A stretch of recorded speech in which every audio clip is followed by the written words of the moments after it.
Assalamualaikum warahmatullahi wabarakatuh teman-temanku semuanya. Welcome back to my channel. Selamat berjumpa kembali tentunya di channel ini.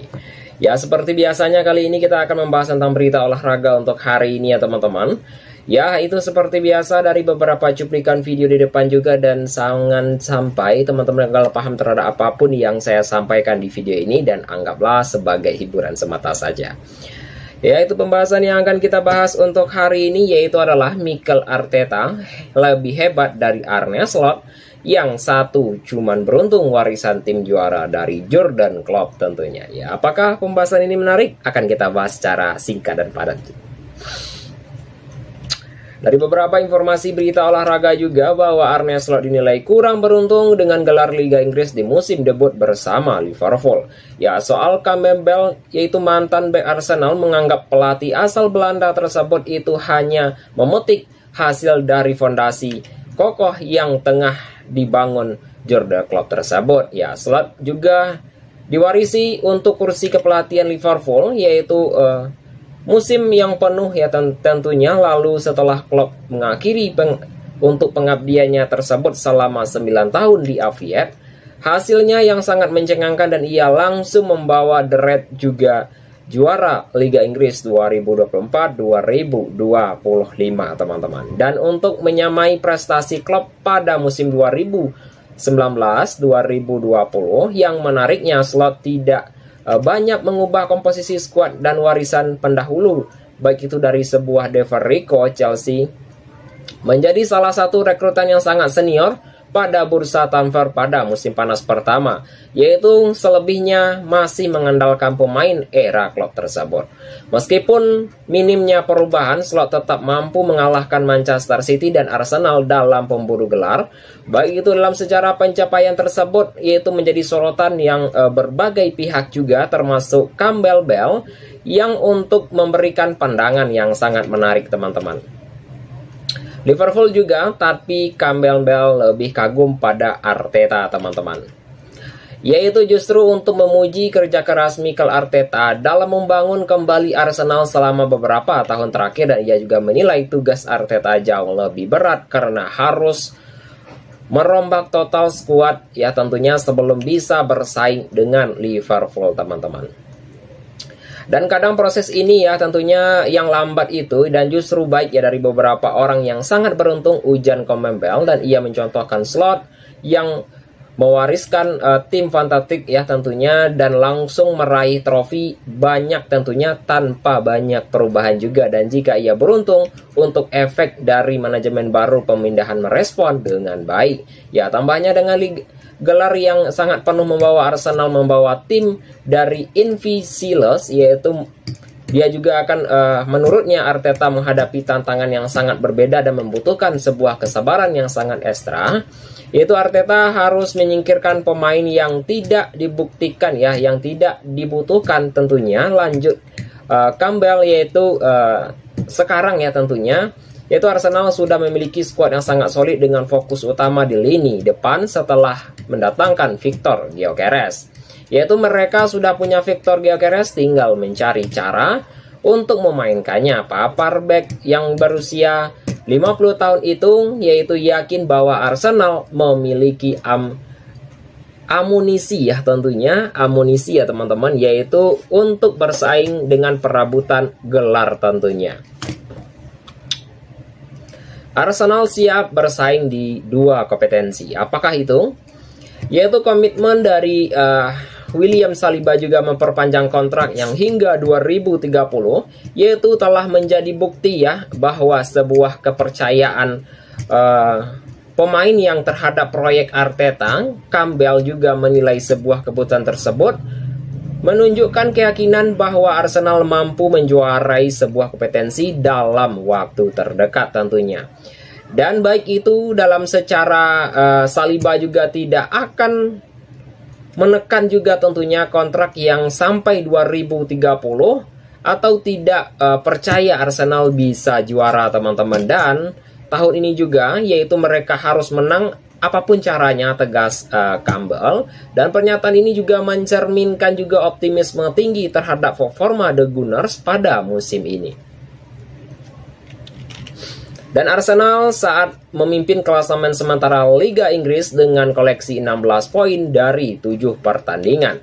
Ya, kemenangan atas West Ham yaitu membuat mereka unggul 1 angka dari Liverpool yang baru saja menelan 2 kekalahan beruntun. Dan pasca jeda internasional, Arsenal akan menghadapi rangkaian laga relatif untuk melawan Fulham, Crystal Palace juga, dan Sunderland sebelumnya dari jeda yang akan tiba tentunya.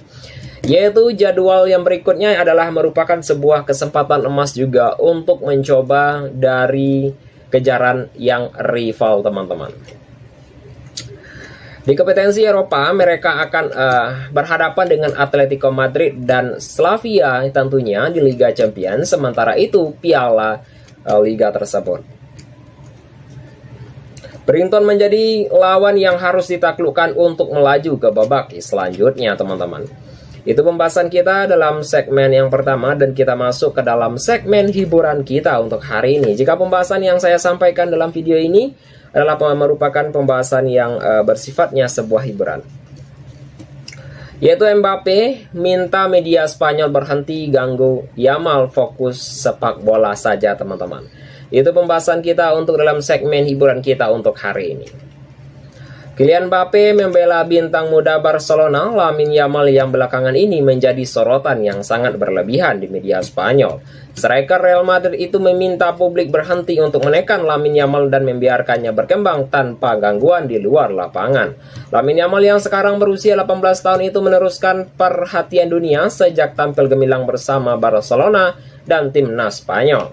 Dan ia harus meraih Copa Trophy 2025 ajang Ballon d'Or sebagai permintaan terbaik di dunia di bawah usia 21 tahun dan untuk tahun kedua yang berturut-turut, teman-teman. Ya, namun dengan demikian kesuksesan tersebut, perhatian media tersebut, ya, kehidupan pribadinya semakin meningkat dan beberapa media di Spanyol justru memilih untuk menyoroti urusan pribadi sang winger, mulai dari kisah asmara hingga detail terhadap kisah kehidupan sehari-hari. Untuk media Spanyol tersebut lebih fokus pada aspirasi di luar lapangan ketimbang prestasinya yang di luar yang biasa. Situasi ini membuat Lamine Yamal berada pada tekanan dan ganda dan tuntutan performa dan invasi privasi tentunya. Sorotan berlebihan, Lamine Yamal tersesat polemik klub dan negara. Selain tekanan media juga, Lamine Yamal juga terjebak dalam konflik antara Barcelona dan timnas Spanyol. Dan untuk soal baik itu dalam penanganan kondisi, pemain muda itu dipanggil dalam laga kualifikasi Piala Dunia melawan Georgia dan Blaugrana, namun akhirnya ditarik dari skuad setelah protes keras dari Barcelona. Pelatih Barcelona Hansi Flick untuk menuding timnas Spanyol tidak bijak menangani kebugaran Yamal yang baru pulih dari cedera yang pakal paha tersebut.